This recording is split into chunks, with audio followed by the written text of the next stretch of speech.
to me, is like one of the greatest voices ever. What happened to her? Absolutely. Is she gone? Like, did she crack up or something? Like, I just feel like she just wigged out and she's nowhere to be found. I think that was another thing. I used Lauryn, the great Lauryn Hill, as an example last week as you know, us being able to control our art was amazing. Right. You know, because that relationship between Lauryn and her record company forced her not to deliver great music all over the years. Is that what happened? Oh, so Yeah. she got frustrated with the business. You can hear on a song like Zion when he's saying Lauryn baby, when she was pregnant, I'm guessing, and they wanted to have an abortion. Right. And she was saying, they're saying, Lauryn baby, use your head, but instead I chose to use my heart. Like, you can hear what's about to come. Like, the people who had opinions, like, they can tell her whether she should have a child or not. You know, when you have those strong opinions over someone, it's crazy. That's going to crack. So you don't do that with Rihanna. In other words, that's No, why working for you is a lot nicer, because you understand it from an artist's perspective. Absolutely. Yeah. Baba Booey, what is it? He has to go. You have to go.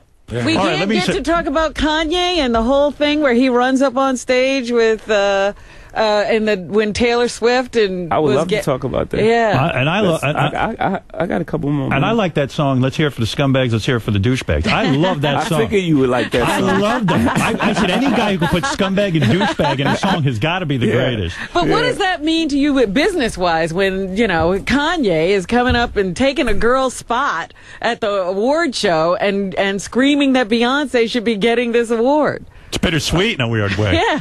Well, it's bittersweet in a lot of ways, because I think when we look back, everyone would agree that he was right. It was bad timing because it's not her fault. Right. It's not Taylor Swift's fault. Like, she didn't nominate. She didn't elect vote herself. for herself. Yeah. Right. Yeah, What did she do wrong? She just sat there and she had a dream, and she see that dream being realized, and he had the same dream, so he realizes that now. But he was fighting for the integrity of the award and the integrity, and he knows how hard he works. Right. You know, on his videos. So he, you know, it was bad timing, but we agreed. Even when he said the thing about Bush on NBC or whatever, he's in trouble again. Yeah, it was bad timing, but it was absolutely honest emotion. We all felt like that. We didn't feel like Katrina was a natural disaster. We felt like it was an attack on black people. All you saw was black people on the roof with help signs, and you know, and it was like, man, I mean, white people felt like that. Everybody felt like it was a botched. America didn't come quick enough to rescue people. Do you take your own toilet with you everywhere you tour? Is that true? Take my toilet? Take your own toilet. You don't want to use the toilet. Or a seat? Something? I love that. No, you don't do that? No. I would do that if I was on tour. Do you still like touring? I love touring. Was the I love it Eminem more than ever? With you and Eminem, was that? I don't feel like you're out all the time though. You do it in moderation. You don't grab every dollar out there. No. Right. No. Is that the philosophy? Because you could burn out on the road. But why always announce I think you're everything retiring? should be great. Yeah. I did that twice. Come on. That's like the Who. It's been 5 years ago. JC, you're not going anywhere. You're not retiring. Right. Knock it off, okay? Don't bring that up. No comment. But you were sincere when you said you were retiring, right? You know, I was offered the presidency of Def Jam, and I'm watching Russell's, you know, it all makes sense with context, right? I'm watching Russell, so I figured it was my time to affect someone the way he affected me. I thought that was, you know, I start using my own therapy. Maybe I should go. Right. And I was misguided because I didn't realize the love for music would have a stronger pull on me. As an artist, though, well, let me get this plug in first. I don't want to forget, because if I'm running out of time. Your book is called Decoded. I recommend it. It's not only a beautiful looking book, beautiful artwork in there, but it's great stuff, great work, helped me to understand a lot of stuff. And that hits stores tomorrow. It's called Decoded. Jay-Z will be signing copies of his book this Wednesday at 1 p.m. at Barnes & Noble on 5th Avenue. Wow. And 46th Street in Manhattan as well. So you can go over and say hello. You'll sign all the books. Yeah, of course. Will you sit there? Let's say 10 million people show up. You're going to sit there and just keep signing away? You'll satisfy all the people? I think it's physically impossible to sign 10 million, but I'll try to get close. I think you could do it. Yeah. And are you, I feel your dream is to be a billionaire. I do. I feel, I know what I had to ask you. Quickly, about the Nets. So they had contacted me at some point. Try and get LeBron here, be part of a committee. The Knicks. What? The Knicks. No, I'm talking about the Nets, right? Trying to get LeBron?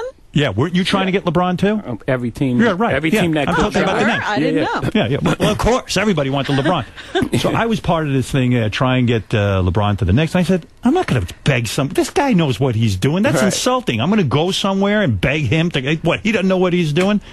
Did you make the major play for him? Well, he's a friend of mine. Right. Yeah, we had the conversation, but... What do you say to him to get him enticed? It's a different conversation for me and him because, again, we have a relationship. So, for me, it was just present the opportunity and then let him make his decision. Right. You weren't angry with him, though, were you? No, of course not.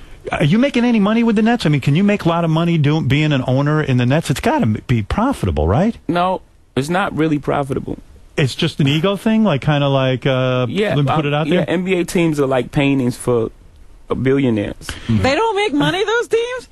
No. If I mean, the Lakers, the Knicks, there are very few teams. Well, not the Knicks. Not even the There's Knicks. a couple teams that, well, Knicks maybe make money. I think, that place is always packed, Could you ever imagine at 9 years old if I said to you, one day you will grow up and own a piece of the Nets, own a team? No, the dream is hard enough to be a basketball player. Yeah, right, exactly. It's very difficult. To own the team would be insane. Yeah. But by the same token, now that you see how LeBron and those guys are playing in Miami, aren't you glad? Oh, that's terrible.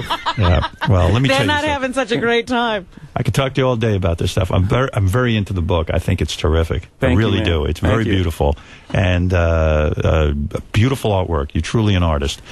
Jay-Z's book, Decoded, hits stores tomorrow. Go over and say hi to him. He's signing copies of the book this Wednesday at 1 p.m. at Barnes & Noble on 5th Avenue and 46th Street in Manhattan. Thank you for coming in. Thank you, man. It was great talking to you. Great conversation with you guys. A lot of fun. A lot of fun. And to get yourself into therapy. I'm telling you right now, you got issues, my friend. We all do. All right, the great Jay-Z, everybody, and we'll be back right after these words. Thanks, Jay-Z. Thank you.